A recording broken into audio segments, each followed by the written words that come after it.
Globule Radio. Ok, on va faire essayer comme ça. L'invité du jour. 90.5 FM. Xavier Weber, vous êtes préparateur mental au sein de l'association Mental Expérience Mont-Blanc.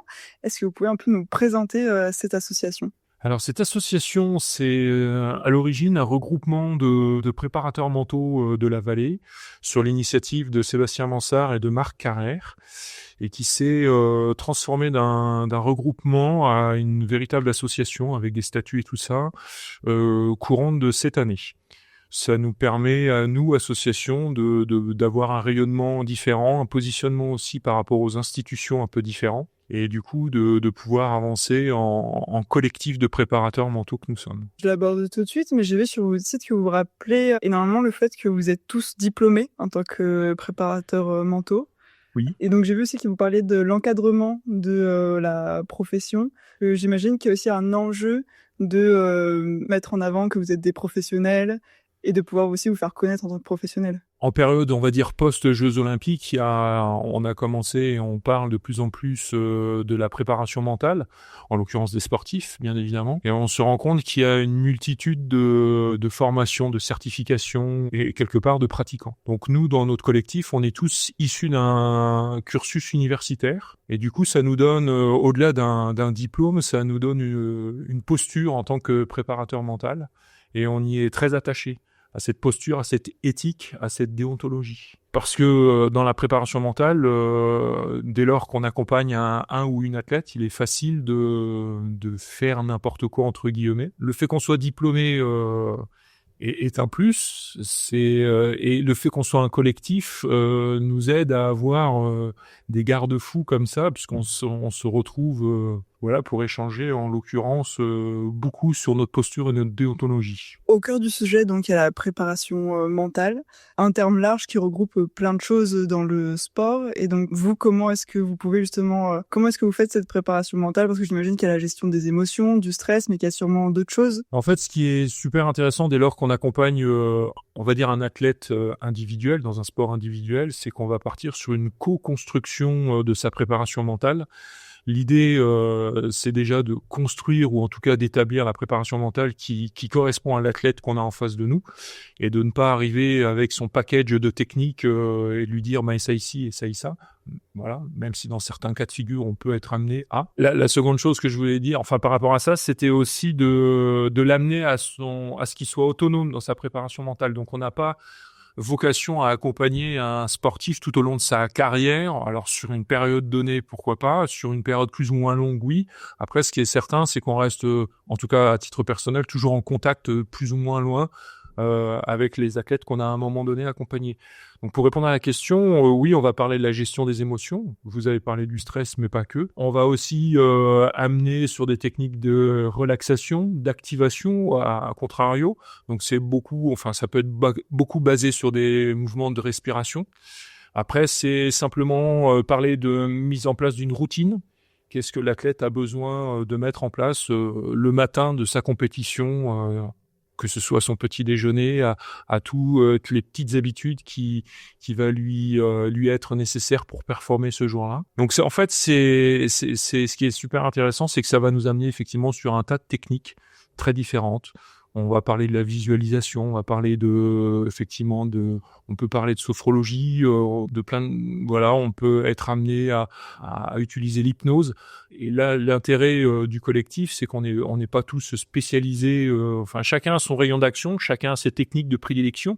Donc, en fonction de l'athlète qui va nous amener sur des terrains, on va soit pouvoir demander à nos collègues des recettes ou en tout cas des conseils, soit pourquoi pas accompagner l'athlète à ce qu'il aille rencontrer un autre préparateur mental plus compétent pour les techniques qui le concernent, quoi. Justement, quel profil d'athlète vous accompagnez ? J'imagine que c'est surtout sport de montagne. Est-ce qu'il y a un âge précis ? Est-ce que c'est surtout des jeunes ou est-ce que justement il va y avoir des athlètes plus âgés, plus expérimentés ? En fait, l'idée, c'est que on puisse travailler et rendre la préparation mentale, je dirais, disponible au plus grand nombre d'athlètes et autres, parce qu'on parle de sport, mais on peut aussi faire une parenthèse dans le monde de l'entreprise où il y aurait des besoins en préparation mentale.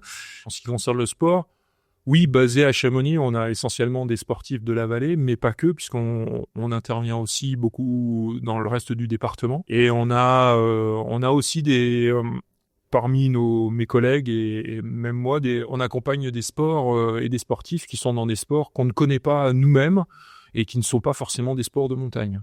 Donc on peut travailler avec des footballeurs, on va pouvoir travailler avec des handballeurs, des volleyeurs, des tennisman. Le fait de ne pas pratiquer ou de ne pas connaître le sport en tant que personne, en tant que préparateur, n'est pas un problème, peut-être dans certains cas, bien au contraire. Comment ça se passe pour les athlètes qui vous contactent? Déjà, comment est-ce qu'on vous contacte quand on est un athlète pour avoir un suivi? Comment ça va se passer? Est-ce que d'abord vous les rencontrez, vous prenez le temps de les connaître? Aujourd'hui, justement, c'est une des vocations de l'association, c'est de se faire un petit peu connaître. Et du coup, le plus simple aujourd'hui, ce serait soit vous connaissez l'un d'entre nous et puis c'est de l'appeler directement, soit c'est de passer par le site. Et déjà, il y a une adresse mail générique qui va vous renvoyer de tête sur l'adresse mail de Sébastien Mansart, qui après, lui, va nous informer de la demande.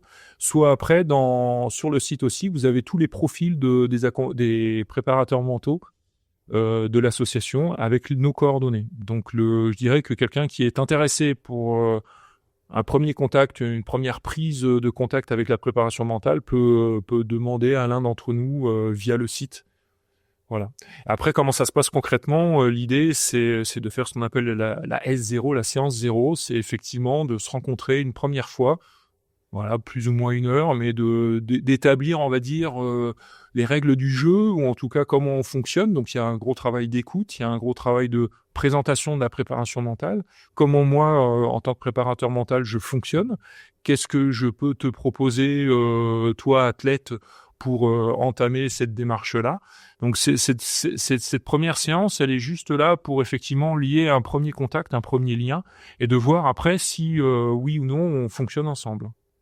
Sachant que après, un accompagnement se fait sur des séances, comme je disais, en général d'1 heure, qui sont espacées dans le temps, mais c'est là que je parlais tout à l'heure de co-construction. J'aime bien que ce soit l'athlète qui revienne vers moi pour me dire, voilà, je peux programmer une séance dans 3 semaines, 15 jours, ou tel jour, à telle heure, est-ce que tu es disponible? Et on fonctionne comme ça.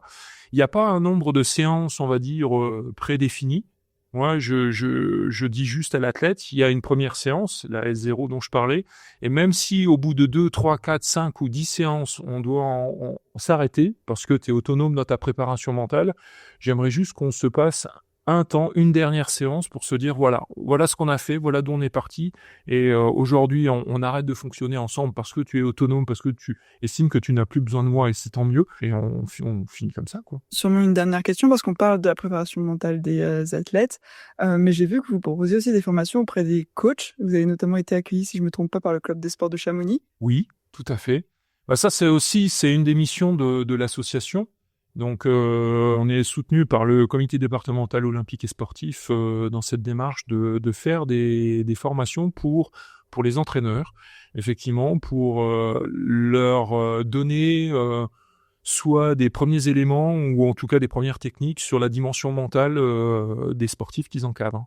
Voilà, donc c'est un sujet qui nous tient à cœur parce que lui aussi, en tant qu'entraîneur, se doit d'avoir une posture, que ce soit d'éducateur sportif ou que ce soit de manager d'une équipe, et que la dimension mentale, ou en tout cas ces formations qu'on peut proposer, va lui donner soit un éclairage, soit un angle de vue différent sur telle ou telle situation qu'il aura rencontrée. Et s'il avait eu plus tôt, ou en tout cas c'est l'idée, d'avoir quelques éléments, et si même il n'a pas d'éléments, c'est au moins de se dire, je sais où aller chercher les informations qui vont m'être utiles pour répondre à la situation dans laquelle je me retrouve, quoi. Donc oui, on dispense ce genre de formation. Merci beaucoup Xavier Weber. Et donc si on veut vous contacter, où est-ce qu'on vous retrouve? Alors on nous retrouve via donc le site internet de mentalexperience.mb.com, tout écrit en minuscules, et notre contact, donc l'adresse, c'est admin@mentalexperience.mb.com, là encore tout en minuscules. Globule Radio 90.5 FM.